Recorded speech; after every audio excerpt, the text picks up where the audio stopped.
starts the match. And there's Ian Durant, a man reviving his career down here, a man whose career was tragically interrupted. A lot of people said he's never the player he used to be, but I saw him playing against Rangers with great enthusiasm, one of the best Killie players, although he's still yet to score for his new club.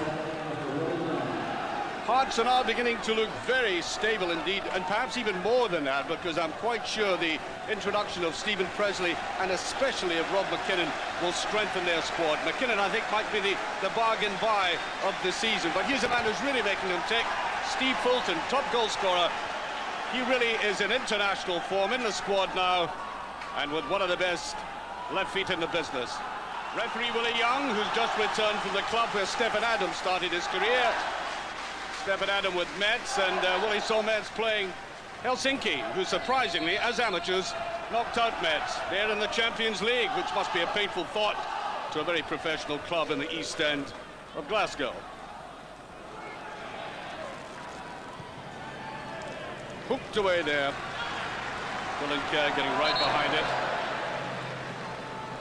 Kerr had to be in a rather defensive mood when he was playing against Rangers for very obvious reasons, facing Andriy Kanchelskis.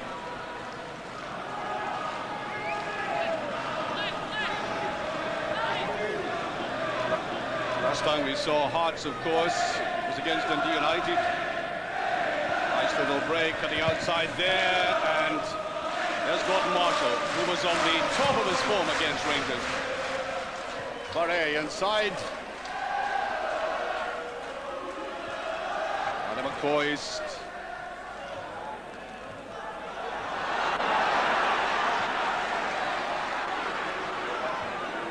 There's McCoist trying to touch him.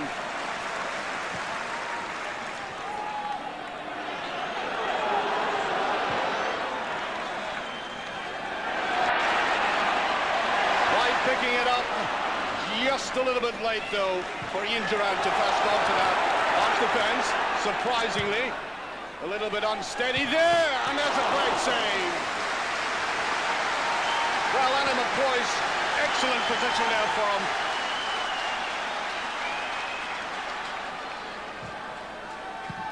Really right on the end of that. In fact, he might have done just a little bit better as he went for it.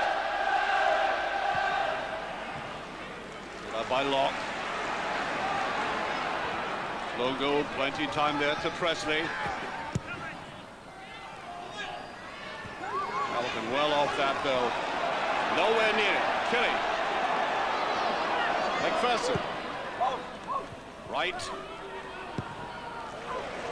Good play. Burst forward here.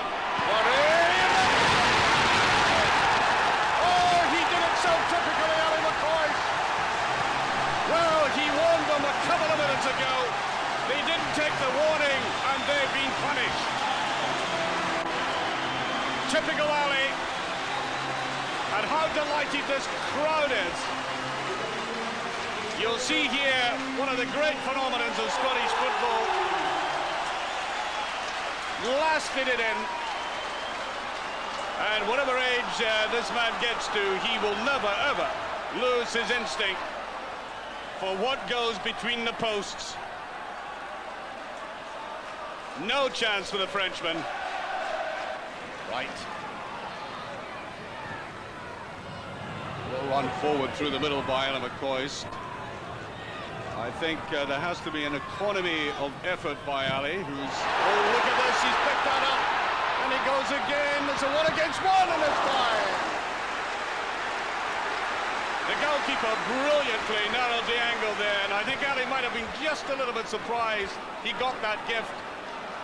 Well, I've seen him chip goalkeepers, slipping through the legs, nutmeg them, all kinds of ways in a finish like this. And this one, just a little bit flat. As Ian Durant comes away, tries to touch it into Mahood. Picked up by McCann. Ball away now by Holt, who's going in there. Mahood. There's McCoist. He might try a curling one. Brilliantly saved. And that's exactly what I thought he might do. Measured it up very well, and watch the goalkeeper getting across to that. He had to shuffle just a little bit, and I think he anticipated there was going to be a bit of curviness, and there was. Ball played round the back, and Stefan Adam might just go through it. His jersey held. Can he get the shot in? He's looking for support now, getting it from Flogel. And McCann comes into that, and McGowan forced into a corner kick, I think. No, it's not. The referee judges he was pushed.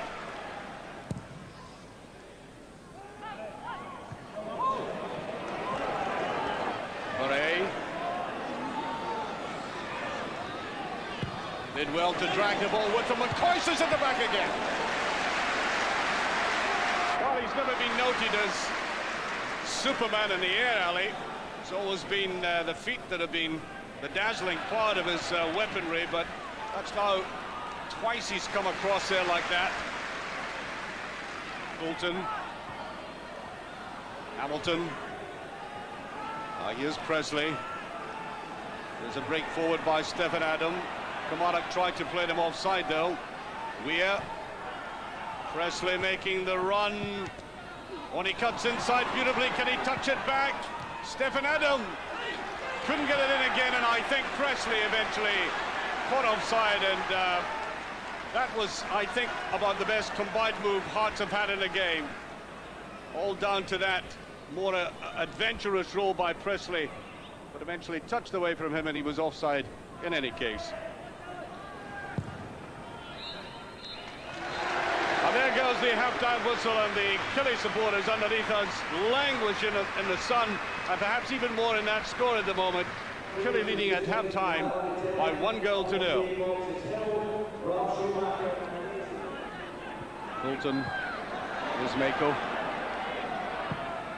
Trying to get the opening. Katonga almost brushed contemptuously aside there. Here's the run by McCoy. Beautiful little reverse pass by Paul Wright, who's coming into the middle. It's Bury. Just touched away as Gary Locke came back to nullify that move. Great play originating from Paul Wright, but Ali, that deftly curved little low ball there, which almost produced a touch by the Frenchman.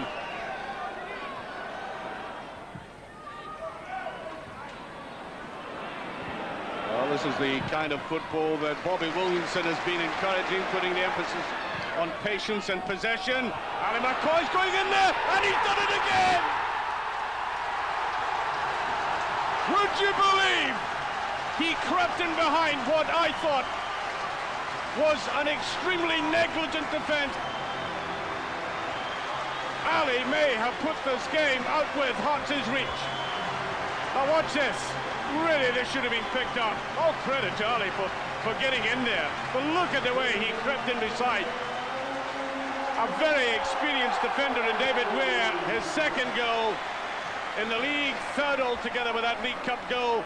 And perhaps this might turn out to be the most valuable of them all.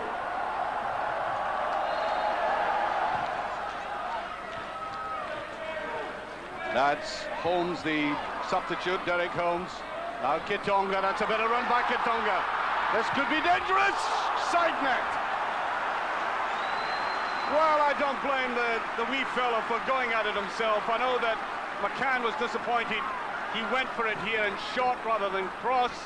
But given what they've had, that's the first decent shot in the match for Hearts.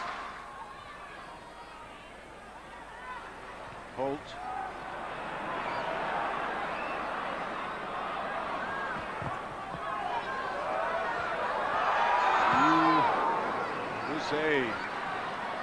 I think his mate, his French colleague Charbonnier at Ibrox, has that tendency as well to be a latter-day Beckenbauer. Well, that's a lovely little ball. There's no offside. This could kill it. Oh, good save though. The Frenchman had to go to feet. Well, a real Gallic confrontation that time.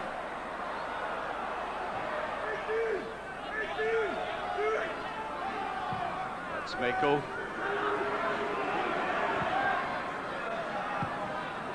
Locke trying to come in, really leading away well. Mako might have let fly a goal, and it's took that unexpectedly, I think, because they thought he might shoot with his left. Swivels it round here, but it made it more difficult for himself, actually. Fulton. There's Weir. McCann. A goal now would make for a very interesting finish. Maykill tunts it well, trying to get it to his right foot. There's Holmes with a shot, and it's not far away. Well, they built up that very well as Kilmarnock had retreated very much into a kind of defensive shell, and Maykill tried to drift it away initially. And then that final shot, which went diagonally across the goalkeeper. Ritchie. Low goal, tries to put it through. Now here's the break. This could be interesting. Picked up by Durant. A position he relishes. McCoy's giving support on the left-hand side. Here's McCoist again, and it's there! The man's hat-trick! What a glorious comeback to Scottish football. And he made it look ridiculously easy. The two ex-Rangers together in new colours, but with the old familiar style. Watch the timing of the pass. That was crucial to this. Just glides it there. We're caught in no man's land. And the French goalkeeper with his legs wide apart, and Ali McCoy's quickly in there. Maykill. Oh, Killian now getting posh. Headers back from that position.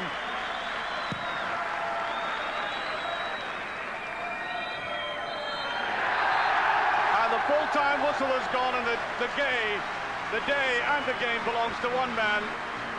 He's done it so often before, but I think pretty vital for him to re-establish himself to the delight of that crowd. But Kilmarnock thoroughly deserving their 3-goal victory. Kilmarnock 3, Hearts 0. They seem to be in control of this match right from the word go. Yeah, we knew it was important to start well, because Hearts have watched Hearts a few times now, and they come out of the trap very quickly, and they try and stamp the authority on the match. Thankfully we matched that, and maybe we've overpowered them at times as well, so got to be happy with the start we made. And the goals were all very well worked goals, it seemed to me. That's right, we've got a guy in the box now who can score goals. Not that we haven't had them before. Paul Wright tends to come out the box a lot and tries to shoot from distance, which he's more than capable of doing. But McCoy is certainly a predator, and he proved that today again. Obviously you weren't playing the other night, you weren't eligible, but things seem to be really picking up for Kilmarnock, and hopefully onwards and upwards for you. Look, it's great. Do you know what I mean? We're thoroughly enjoying it, and the manager and Clarkey and Jeremy McCabe are great, and everybody's, you know, we're not under any illusions. We're not going to say we're going to win the league or do anything, but what we are going to tell everybody is we're going to do our best, and sometimes our best will be good enough, and today it certainly was, and it's a great place to play your football. I'm thoroughly enjoying it. As I said, it's refreshing. The lads have made me really welcome. Everybody's made me really welcome, from the fans and everybody that works here behind the scenes, and it's been brilliant, and just hopefully I can repay them a couple of goals, and the lads can repay them with the fans and everybody here with a couple of victories. I know you made a phone call right after the game just to check on the boy. How is he? He's doing well. He was listening to the game on the radio, so he's quite pleased. No, he's doing very well, thanks Jim. He's out in intensive care and he's up in the ward and he's getting well looked after, so it's been a good day all round. Good day all round, and it's been a good night for Ali McCoist, because this evening I can tell you he's been called into the Scotland squad for that match in Lithuania on Saturday. Jim Traynor, on that evidence today, he deserves to be there. Be fair. Well, I think he does. I mean, I always felt he should have made the World Cup anyway, Jim, and I think it was a mistake that Craig made in leaving him out, and I think that was shown because we didn't score very many goals or enough goals anyway. So I think if he comes along and he's fit now, the difference is he wasn't fit, Craig said then. He's saying he's fit now, he's scoring 3 goals in one match. He may well be playing against Lithuania next Saturday. Craig Levine, it's a long time since I've seen Hearts so comprehensively outplayed as they were today. Yeah, I was surprised. I haven't seen a lot of Hearts this season, but I was surprised that they were so well beaten. Although I do think that Kilmarnock are a very good side, and when that man McCoy's knocking the goals in, it's difficult for any team to play against them. Yeah, let's have a look at those 3 goals Ali McCoy scored this afternoon. Jim Traynor, he took every one of them so well, but great work here from Barai on the right. It's very good. I mean, he brushes away the defender well, but McCoy gets in and he's so quick, just over the couple of yards. We used to say a couple of seasons ago that McCoy had lost that sharpness, but if you see here, he nips in very quickly indeed and just stabs that ball into the net. And the goalkeeper's not really got any chance there. Yeah. You don't want to give him any space at all in the box. And the second one, Craig, again, he gets in behind his defender.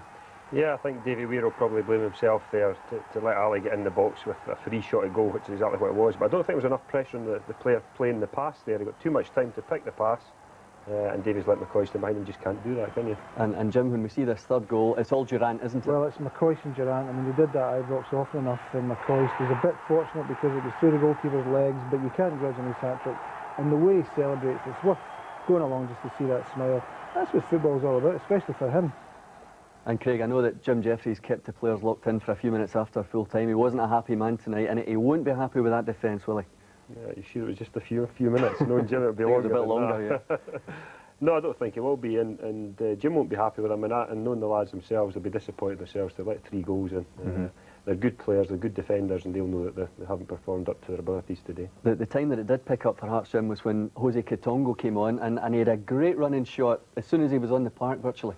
I think this is it here, but I mean, he does have, he's a bag of tricks, as they say, but I do think he's a bit lightweight. I mean, that's tremendous skills, but he doesn't do that often enough, unfortunately, for Hearts and for himself, and I think that's why he very rarely starts a match. But I think Hearts feeling there, I mean, he's great balance, and these defenders don't know where he's going, and he almost scores. It's not a bad finish at all, pretty perfectly struck. But I think that for Hearts, their main problem, certainly today, was that their key players, and I don't think Kitongo, because he doesn't start every game, as I said, is one of those. Their main problem is that they didn't get enough from likes of Fulton and McCann, and their defence was very, very slipshod, very square, as we saw there as well, Jim. I think Presley playing at fullback, he's not comfortable there. I think it's pretty unfair of Jim Jeffries actually to have got Presley in and playing him out there. He's tried various people out there and it's not working for him, and I think Presley's